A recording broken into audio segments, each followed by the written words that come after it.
Erin from 17 once again. This is my Thief Master Difficulty video walkthrough. This is another interlude mission in between chapters 2 and 3, and it's going to be Erin and the South Quarter. So once again we're going to be navigating through the rooftops and streets of, is it Stonewell City? I'm not entirely sure what this place is called, because when you stare at something enough you kind of forget what it says, because you can't see the forest for the trees. And that's a little bit of my feelings towards some aspects of this game, and it's not a negative thing, it's just, you know, I played a lot of this in short succession just so I could get this guide made, and I enjoyed every minute of playing the game except for some of the frustrating parts, but I just forget the details a lot of the times. So we're moving now into the Black Alley, apparently.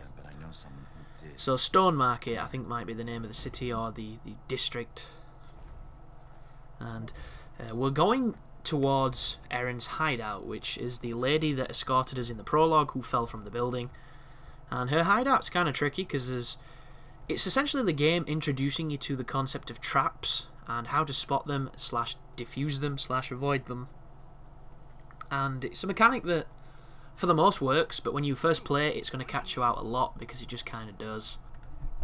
Another aspect of the game that's a little bit lacking, and I would have liked to have seen it a little bit better optimization used, is the load times. The game loads a lot, and it loads for quite a large amount of time, and I hear on the next-gen consoles the loading is even worse, so I'm not too sure how they could have improved that, except for just knowledge and more time maybe, but it's just a shame to have, you know, a game that loads as frequently as this one suffer because of it. But that right there, I did get kind of spotted a little bit to get the guards riled up, and then I used it to get past both of them easily. It's a strategy that when you try to imitate it yourself, you might have a couple of difficulties the first few times you try, but I did, for every single strategy in this walkthrough that is reliant on AI patterns which are very luck based, especially if you have to alert them or you use their alert state. I reloaded the checkpoint a handful of times to make sure it wasn't just a fluke, because the worst thing I can do in a guide is have a strategy that looks amazing that's almost impossible to replicate.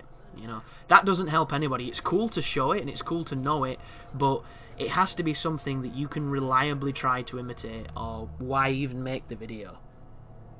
But now we've snuck past these guys, this dude's going to patrol a little bit, and if you're a little bit quicker than me and you don't get stuck on the door, because I pressed X instead of holding the left trigger to climb in, one of those brain farts that happen a lot when I play games, you can probably get to this door much quicker than I just displayed. And we've been through this area before, but I'm still checking for a few things, and I noticed that I've got over 1,000 gold, so I'm going to be able to pick up the wrench the next time we're close to that merchant guy. But there was another load screen that's been trimmed out, because it always happens when he opens the windows.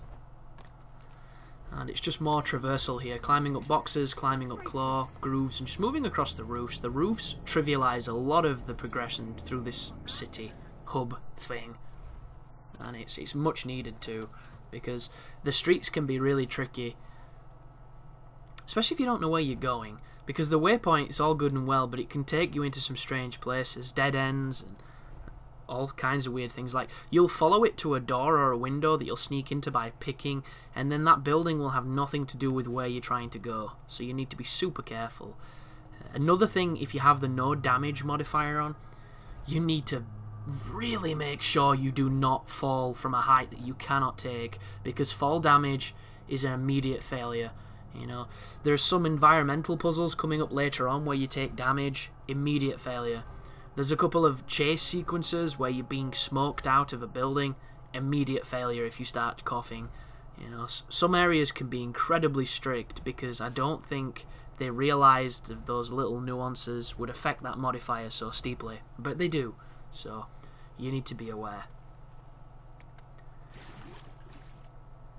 But one thing this game does really well is that just then. For some reason getting out of water is simple, and in some games getting out of water is a pain in the dick. And it shouldn't really be as difficult as some titles make it seem. But this is Erin's hideout, and it's an old mill, as you can see, and if you hop over these boxes, you're going to notice a really dodgy looking brick. There it is, there's a dodgy brick. and that's going to open this. And then from this point onwards, you want to watch the floor, because if you see any stone plates or tablets or steps, I don't know really what you want to call it, it's like a little lip on the floor. It means if you step on it, you'll die, because if any of these traps hit you on the no damage modifier, it's immediate failure. So climb the box to get past the first sequence. I mean, they do really stand out, but when you're playing a game for the first time, you're a little bit heavy-footed, you know. It's difficult not to be, because the way games are designed, games hold your hand so much that you're used to being warned about these kind of things, and Thief, in its favour, doesn't really warn you. So there's a little button here as well, and this is kind of introducing you to the notion that you can turn the traps off, and a lot of the times it's just a case of finding a really tricky button. These are not tricky buttons. Later on in the game there's a handful of tricky buttons. But once you drop in here, there's going to be a vision, and the visions generally involve following Erin's ghostly figure while she gives you a massive exposition dump. Nobody needs any help how to do that, so the crossfade symbolises me cutting out a large portion of walking around in that glowy effervescent place like a twat. So straight back to business. Once you're back in the room, there's going to be 3 drawings of yourself, and the final one is going to have something secret in its eye, and it's going to give you a nice little hint on where to look in the room. So this is probably also the first inkling to the plot going a little bit X-Files, because it gets bullshit crazy towards the end, and I don't know, I kind of would have just preferred a nice medieval romp between the Thief and the Thief-Taker General. You know, it could have been just a cat and mouse chase through wherever the hell this random city is. But instead, they're monsters, they're aliens, it came from space. And whatever trope you want to throw at it. All they need next is Vin Diesel in a muscle car, and it's pretty much, you know, trope city, cliched as it gets. But now that we've cleared this, we're going to be moving towards the South Quarter, so that we can get to the House of Blossoms, as Garrett just informed me.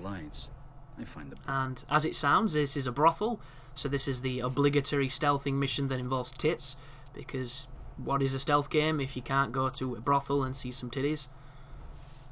I don't think there's anything I need to censor in this guide because of just how briefly I go through those zones.